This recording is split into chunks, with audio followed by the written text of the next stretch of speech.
Moana Exiles, it's Talkative Try here, still in LA. It's just mere minutes after the Path of Exile 2 console event, and I wanted to give you my raw first impressions and absolutely anything that I can send your way about Path of Exile 2 that is new and interesting. First up, there's going to be no gameplay in this particular video because all the gameplay needs to be fed through GGG first, but I can tell you I have 5.5 hours of gameplay that should be perfectly fine. I just need to get it run past GGG first, that all of you will be able to see. It's new areas, new monsters, new skills, including skills for the monk, which basically turns him into a wind master. And there's this bell that you can bang and it creates shock notes. It's awesome stuff, okay? So that's number one, no gameplay in this video. That's coming very soon from me and many other creators. The second thing, there is one embargo item that I cannot discuss in this video until GGG gives the go-ahead. I will be dancing around it. It's the same for all other content creators, but we will hear a lot about it soon, and I would love to give you some hints, but I want to stay on Grinding Gear Games' good side because they are awesome. They've been treating us very well, and really, they deserve it. So I'm not going to say anything. No hints for all of you. We'll learn very, very soon. And you know, I will be covering it as soon as it releases. And I have basically all the information necessary already recorded and ready to go. So that's awesome. And at the end of the video, I do have a super exciting announcement, and it's going to be happening tomorrow. So stay until the end. I want to make sure all of you understand what exactly is going to go on tomorrow morning. Super cool stuff. So now, the event.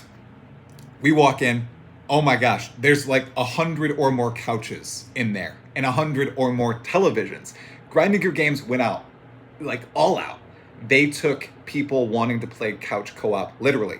Jonathan Rogers, I talked to him at the very end of the event, and he said, it is a stipulation of this event that we have couches. So when we say people can play couch co-op, they are sitting on couches and they are playing on a couch. It's not just co-op. Without a couch, it's just co-op, okay? So that was actually a serious thing that happened. So we all got to sit on a couch, play on a PS5. No edits made. It's a raw PS5. And we recorded our footage on there, and we were all able to play from the very beginning of the game, just like last time. So we start in Act 1, we make our own characters. We had a set of character classes that we could pick from. Not going to talk about those too much in depth. My wife picked the Ranger. I picked the Monk. And before we actually got into the games, we had a presentation from Jonathan in which he talked about Redacted and Redacted.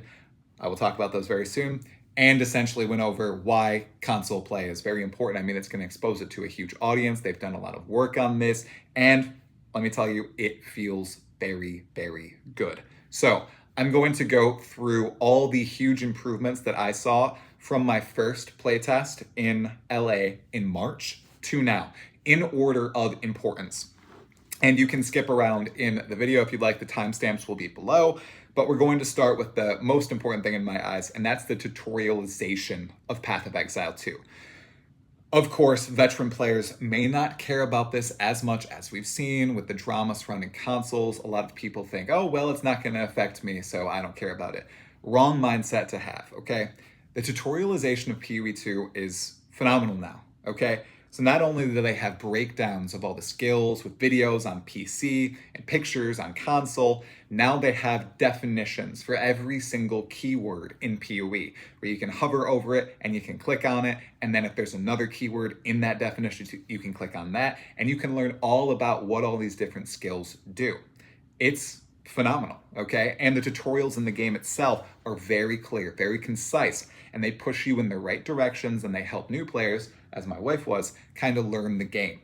Not to mention that playing couch co-op, a veteran can now teach a new player very easily. That's another huge win that this whole console playtest had.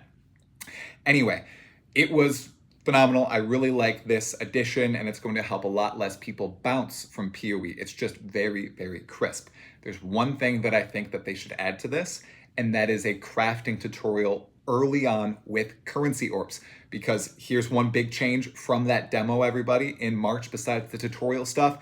a lot more currency orbs drop. So you're actually being able to use them on your items to turn them into magic items, to be able to add modifiers to them. Oh, by the way, the orb of augmentation, or no, the orb of transmutation, whatever the orb is that turns a normal item into a magic item, now only adds one modifier to the item. It's not a chance to add two, it's just one. So that's a little bit of a change there. But we're seeing many more of these. And when you kill certain bosses, like the Act boss, it seems like you're guaranteed to actually get a Chaos Orb or an Orb of Alchemy. And when you get to Act 2, which we did, you start to see a lot more rares and Orbs of Alchemy drop, and you really get exposed to this crafting experience. If you're a veteran, okay, then you know how important it is. If you're a beginner, you don't. And upgrading your items with these currency orbs is really make or break here. It can make a boss fight much easier if you have a bow that is rare with plus 45% physical damage, plus 10% to attack speed, and adds 10 to 16 lightning damage to attacks versus just a normal bow or something like that. That actually happened to my wife when we were facing the Executioner. We took a look at all of our currency orbs, her items, we upgraded them, and it made everything a lot easier after that point. So that's great, and I do think that that tutorialization should be added into Path of Exile 2. That'll help tremendously. Plus, they should push people to vendors a bit more and kind of explain why vendors are important, because right now, that is a part of the Path of Exile 2 experience. Making sure that you go to those vendors, you check out their items, and if you are not using items off the ground, you sell those items to the vendors. Okay, very important stuff and should be in the game. Big change number 2 from March to now is the Flask system.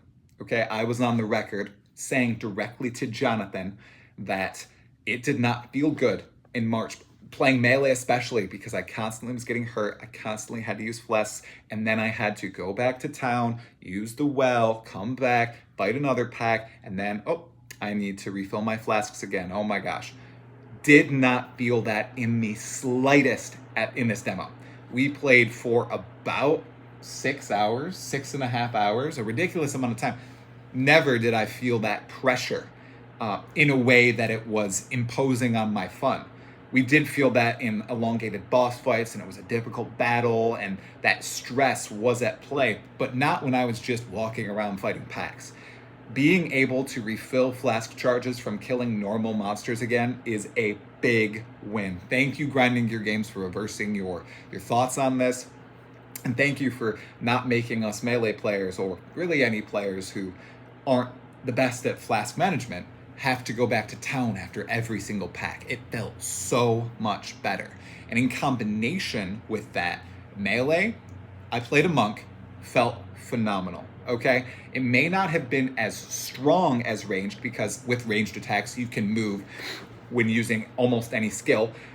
It still felt great. I played the monk and I got a variety of different skills. I focused on ice, then I focused on this new wind skill, wherein if you hit a monster that is primed for a stun, you buff yourself for about 6 seconds with a buff that allows you to send out projectiles when you hit a monster, and depending on the type of attack that you're hitting the monster with, a different type of projectile spits out. So if it's a default attack, it's just wind buffeting all these monsters. If it's an ice attack, well then wind or icy wind flies out at the monsters and slows them down.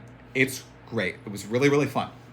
Additionally, they added a totem-esque ability or skill gem to the game that worked very well with the monk. It was called the Bell, or maybe it was like the Seismic Bell or something. Essentially what it was is when you place it down, first you have to use a certain attack 5 times in a row, the same attack, I believe, and then you can place it down, and when you place the bell down, it's stationary, and when you hit the bell with any attack, and that's an attack from you, that's an attack from your partner, it causes shockwaves to fly out from the bell. Oh my goodness, the sound effects, the visual design, and the actual damage it dealt was so appealing, and I loved it. It was probably one of my favorite new abilities introduced in Path of Exile 2, especially when you stagger a boss and you're working with your partner on couch co-op and you say, okay, I'm putting down the bell, and then she lets in a rain of arrows and I use all of my super fast attacks and these shockwaves just fly out from the bell. It felt great. Really like that. Melee overall just felt a lot better. I heard this from some people who were playing the warrior as well. Uh, so good job, GGG there. I really enjoyed my experience. I even talked to Jonathan a little bit at the end too, and he said when we were making the changes, I had you specifically in mind. Like, I've been thinking about you because I know that you had a bad experience with Path of Exile 2 in March. So we wanted to make it a better one. Not just for you, but I was in their mind. That's hilarious. So they did. It was a great experience. So that was another huge improvement from March. Really like that. And just to touch on ranged, everybody still liked ranged. Sorceress was great. The ranger felt really good. Redacted. Okay, let's talk about something else that wasn't massively changed or improved, but is just awesome. And that's the music and the environments at play in Path of Exile 2. And I think this is going to be a huge draw, especially to those of us new players who haven't played PoE before.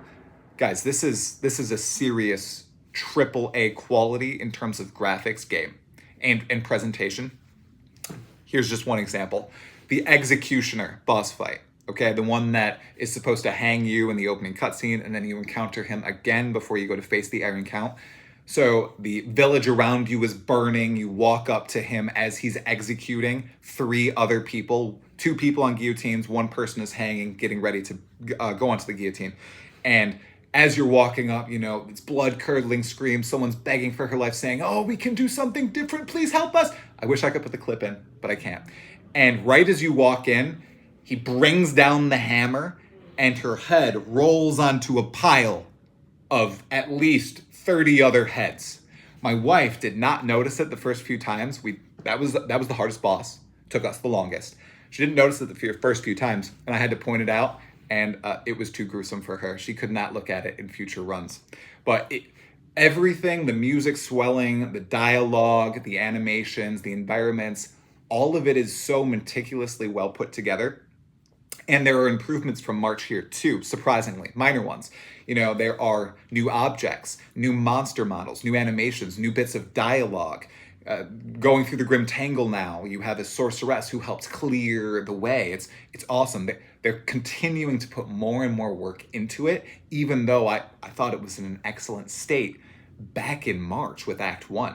And Act 2, my wife enjoyed Act 2 and the beginning boss fight so much. It does have an awesome moment. They've changed that one up too. The one with the big half hyena, half man, half horse, whatever. That fight.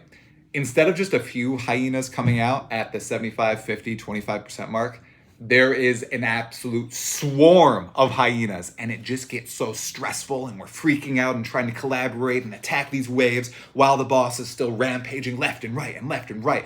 And then when you kill the boss finally, all the hyenas that are shooting spears down at you from up top leap down, and then another wave of hyenas come and attack you. And it's adrenaline inducing and just super fun, especially with another person sitting beside you. And that's the last thing that I'll touch on today.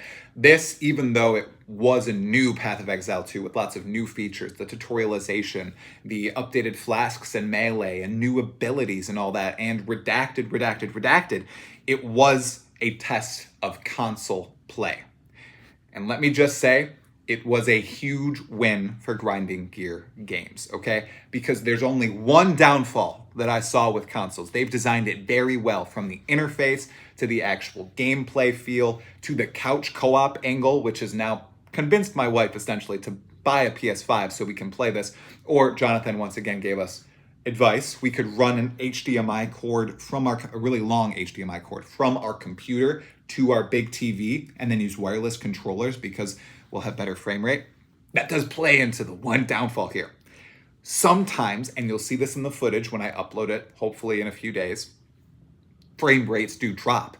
A lot of stuff is going on the screen. I think they've upped the pack density already and the insanity in PoE 2, and I really enjoyed that. But oh my gosh, PS5 at least suffered with all of her effects from the arrows flying on the screen, from all of my ice trails and wind blasts and the gong sending seismic waves everywhere, and then all the abilities from the various monsters. There are various areas that are more graphically intensive than others. You know, the Draven fight, I think, is where we saw the worst FPS drops. There was a lot of effects going on in that battle, and that is a downfall of consoles. However, every other regard that I saw, total win.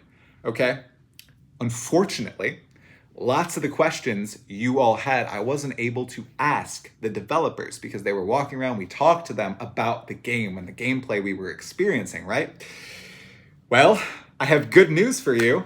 Tomorrow morning, I will be interviewing Jonathan Rogers one-on-one for about 20 minutes. I can ask him anything that I want, and I don't think I'll focus on redacted. Instead, I'm going to try to get all the juicy information we were searching for originally for consoles specifically from this event.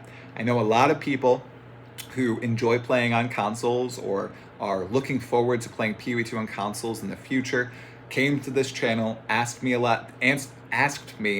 ask a lot of questions. And I wasn't able to do that today. I found out a few answers, which I'll compile in a different video, but not a lot of them were answered, unfortunately. But this one-on-one gives me that opportunity to ask the highest priority ones. So I do have that document that I've shared in various places, including my YouTube channel, social media. But if there's anything else, any high priority console questions, post them in the comments, please. People upvote the ones that you really want to see because it is a limited time interview. Hopefully I get another one in the future. That's a live stream on Twitch or whatever. But this one is a limited time interview, 20 minutes. I'm going to talk to Jonathan. I'm going to record it. I'll probably post the full interview on this channel too. I'm going to learn everything that I can about consoles specifically because that was the focus of this event, and that is what I wanted to learn the most about for all of you, because I wanted to rep the console community, because I myself, this was the first time I've ever played a PS5. So pretty wild.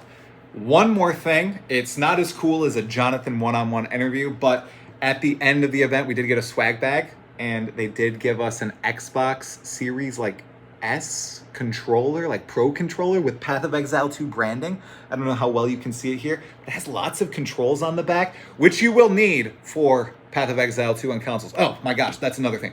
Lots of button pressing, I think. But the way the support gem system works now, that's another big change. Oh, I wish I could do this in multiple takes, but I can't.